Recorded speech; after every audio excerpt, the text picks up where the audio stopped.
future-proofing L&D, harnessing new technologies to replace legacy systems, by Mr. Sandeep Das, Senior VP, Head of Domain Training at Kotak Mahindra Bank. Can we have a big round of applause for Mr. Sandeep?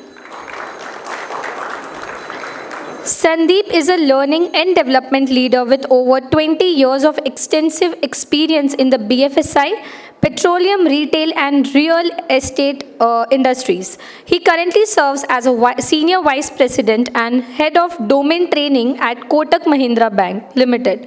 Sandeep is renowned for transforming organizational behavior, productivity, and culture through high-impact learning strategies.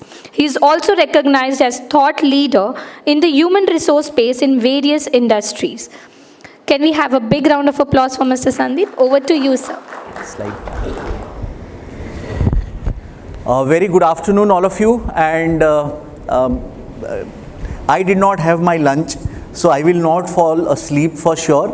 But what I would try to do is not to make you fall asleep. The topic of today's discussion is very interesting, so we will deliberate a bit about what the future looks like. I would try to refrain from talking about ChatGPT or Quen or Manas.ai. All the everybody is fascinated about all these tools, so I will not talk about those. But how can we go beyond those and really create a difference in the field of learning and development by looking at the future, how it looks like. So what is the future? What is the future? How does it look like? So if you look at couple of discussions that are happening around in the space of people who have been shaping the future. For example, if I talk about a gentleman by the name of Reid Hoffman, who is also the founder of LinkedIn. He had predicted the rise of social media in 1997 when nobody was aware that something of that sort exists, right? Today he predicts that 9 to 5 job may not be existing in 2035. By the time we hit 2035, 9 to 5 job will be extinct. That's what he says. You can Google it up on and figure it out. The question is that if 9 to 5 jobs are no longer relevant, then whom do we train and for what do we train them for, right? The second one is that the roles, the current existing roles will be going through a sea of change. Now, I've been talking about generative AI and technology for a very long point of time, and my colleagues have been teasing me that you are the chief AI officer. Until a couple of days back, an ex-colleague of mine, he pinged me on LinkedIn and he said, I want to meet you. And interestingly, his designation is chief AI officer. So some of the designations which we considered as a fun or had emerged out of our jokes are reality right now. Probably a CTO might not mean a chief technology officer, but a chief thinking officer. And there are multiple such roles which might emerge and which we are not even aware of what's going to shape up. Now, there is one more concept that's rapidly emerging, which we have not been focusing much right now. Although in the tech space, this had featured for quite some time, which is your blockchain. Blockchain or Web3 will enable something which is called distributed autonomous organizations. So probably there would be a future when organizations will be distributed, they will be autonomous. The hierarchy structures that exist today might not be prevalent. And if you connect the dots, if you connect robotics, if you connect the various technologies which are working in isolation right now, but when you connect all the dots, it makes real sense to see where the future goes to, right? And I was reading a book by a lady called Deborah Price. It's called Employment is Dead, where it talks about what the future of organizations might look like, right?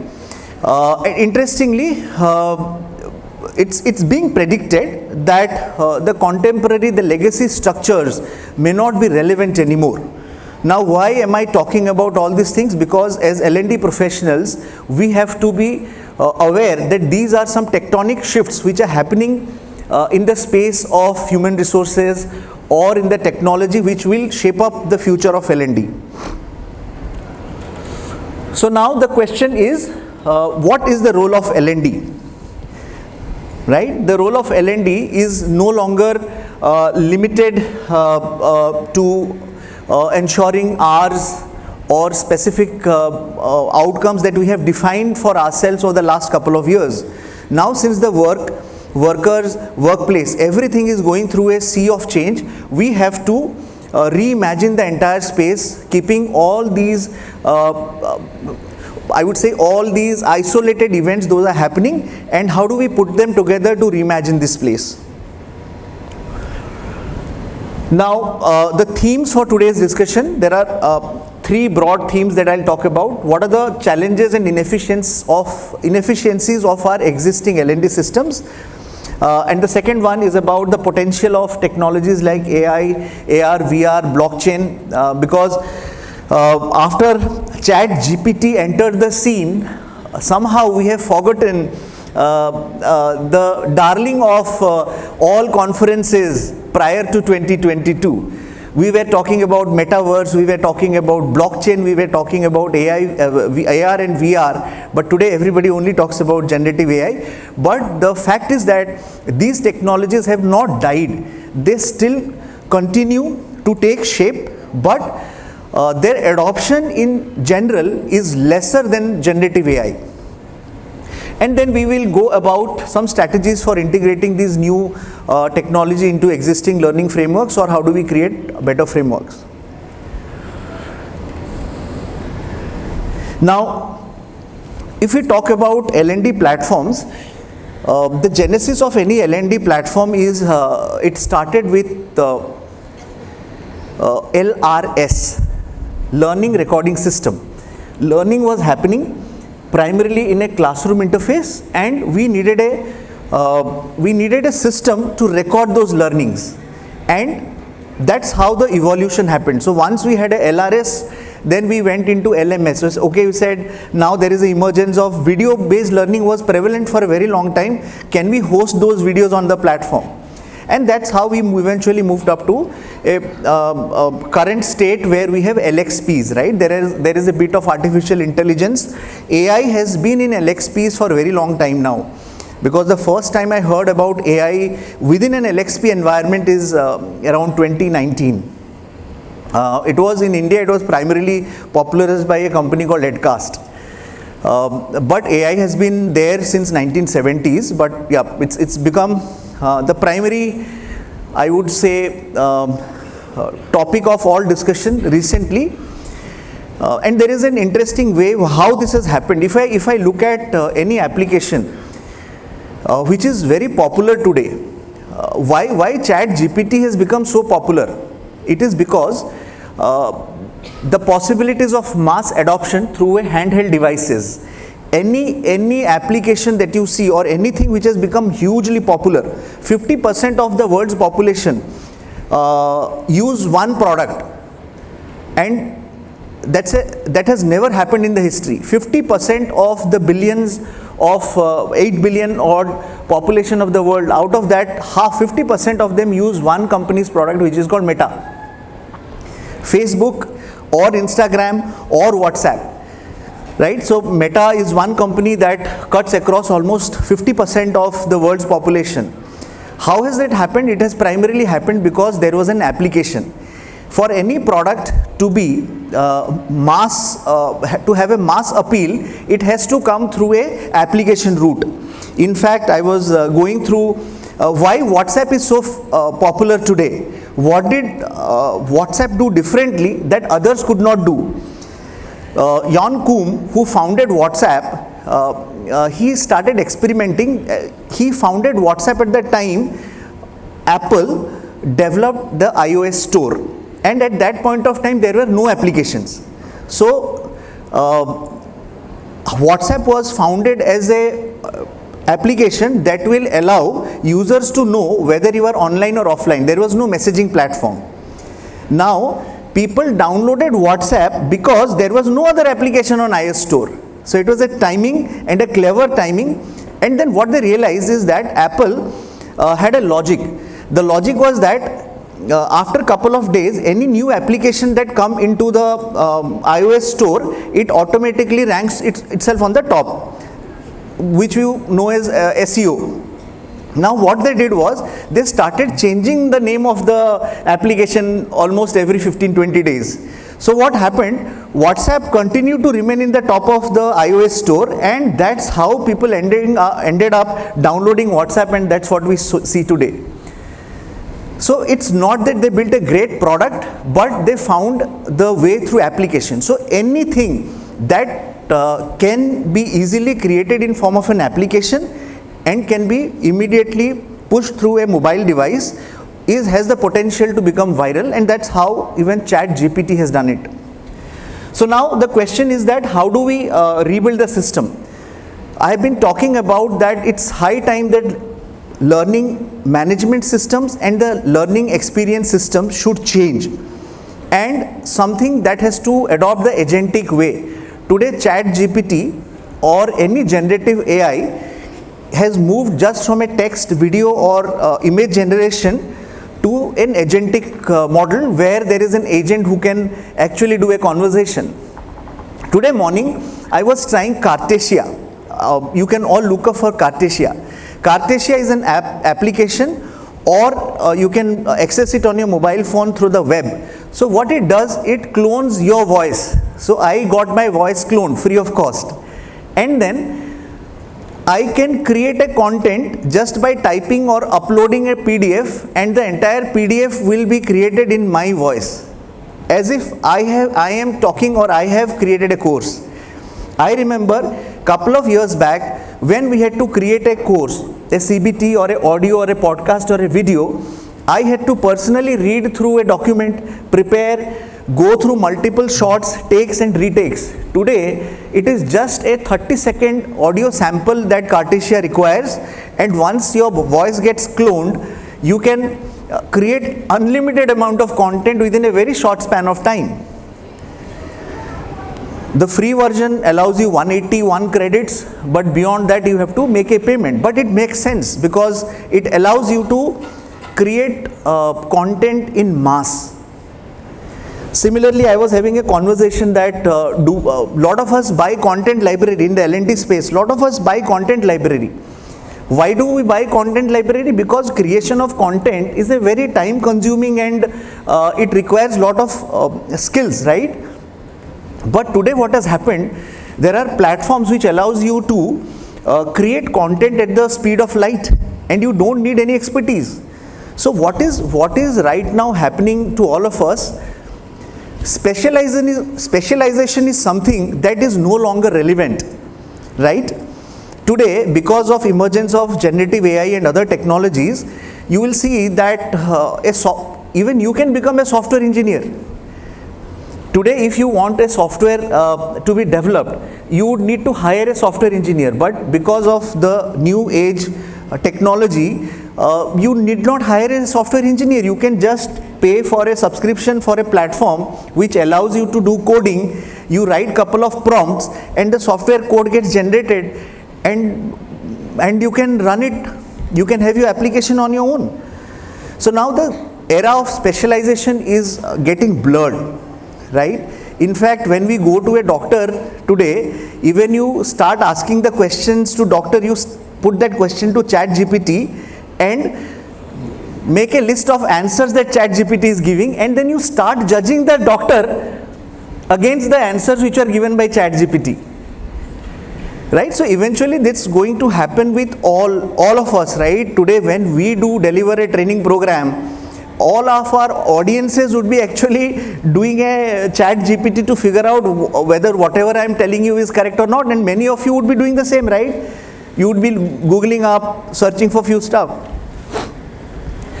So now agentic voice and vernacular. Why have in today's experience generation where technology is being used to provide great experience to people, why do people have to click 3 times to log into a LMS, then search a content, go through 1 hour of content to figure out what they need to learn?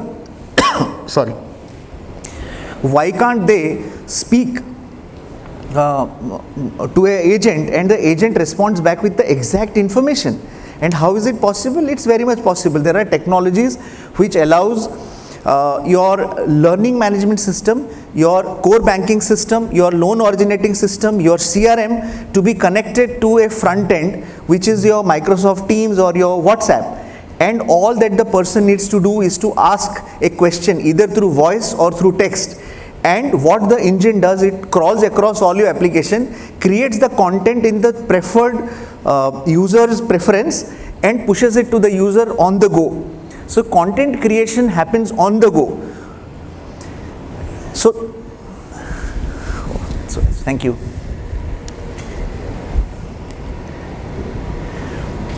Now the second thing that we are talking about is technologies like AI, AR and VR. AI is already there, so I spoke about one use case. AR, VR has never been able to be popular because of the high cost of device. Google and Meta, they have kind of figured out a way to create mass production of these wearable devices, which might be out in 1 or 2 years. One Indian company, which is Geo Tesseract, is also working on that, how to produce wearables in a mass scale. Now what will happen? Your AR VR with an agentic AI will be able to kill a smartphone. So probably if we are able to produce a glass at the cost of a cell phone along with an agentic AI, which kind of gives the similar experience that you get on your phone, so probably the phone would not be there. And this could be a reality in 2 to 3 years. And if that happens, what will happen to all the applications that you host, the LMS application, the HRMS applications? So the world will completely move towards agentic voice, vernacular. So we have to be ready, we have to be aware. So you can Google up again about Google or Meta. Now new technologies that are hitting us, agentic AI, O3 operator, and there are also Manas AI is the latest one which has dropped on the scene. It's an agent where you give an instruction, it does a lot of stuff for you. Then there is blockchain and Web3. Blockchain and Web3 has not gone down the drain. Blockchain is not about cryptocurrency. Blockchain is about creating decentralized organizations. Today, we are working in a decentralized setup. For example, if you have a factory, your head office is very different from a factory, right? So the concept of decentralization exists for a very long time. If I have 2,500 plus branches, so we have people who are working in a hybrid mode. The only difference is that they are not working from their homes, but they are working from an office. What is centralized? Decision making and leadership decision is centralized. So every decision is taken by the head office. Now blockchain will unlock that potential. So I was having a conversation with some of my colleagues that probably we have one relationship manager in one part of the country, probably in Jammu Kashmir or maybe in Northeast, who is fantastic in terms of AI, ML, can create, is a great coder, but has a problem that this gentleman cannot or lady cannot move out of that place because she or he has an aging parent. Now that place doesn't have any other option than us. So a job with us is it's not a choice, it is by force. So should we not create systems which allows people to kind of be oblivious of or be aware of the fact that there is somebody who exists who has this capability and can contribute to the organization? Why to go outside? So that's the benefit of having a decentralized autonomous organization. Quantum computing, of course, the chip, Microsoft Majorna chip, which kind of reduce the size of computers and bring a lot of possibilities. And then of course the brain computer interface, human trials have started, so probably there would be a day when we just have implants in our head, and then we can understand lot of stuff, interact with robots, interact with machines, create lot of stuff without having to have all these intermediaries. Okay, so summing it up, this was about some technologies. I have spoken about lot of futuristic things, but what's now? How do you benefit? One is Soul Machine. You can scan these QR codes to access these websites. Copilot, I have it. I can have a conversation while driving. I just switch on my Copilot and I can have endless conversation. It can be around health. It can be a personal coach. I just have to give a context saying that this is what has happened. Can you help me? A mental wellness guide, anything in the world, you can talk with your Copilot, and it's a voice to voice. You did not touch your phone, and it continues. Gamma, Mapify, Synthesia. So these are some of applications you can easily. And yeah, thank you so much. Sorry I took some extra time. Thanks a lot.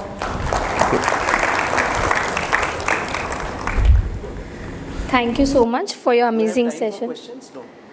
In Do case we have any questions? We can take one question.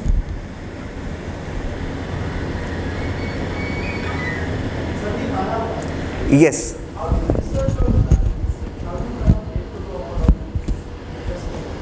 Oh yeah. So follow these people who make this possible. Suleiman Mustafa, Reid Hoffman, they are available all around the place. Elon Musk, he's all over the place on X, right? While he also tweets lot of other stuff, but he also tweets lot of stuff which makes sense to me. Follow these people on Twitter, follow these people on LinkedIn, follow these people on Instagram instead of those unnecessary reels that people watch. There are some better ways to learn. So whatever you do today, learning is at your fingertips. You just need to figure out where do you want to learn from. Thank you. So I would like to call upon stage Mr. Gaurish Gaitonde, Head L&D at API Holdings, to do the honors. Can we have a big round of applause?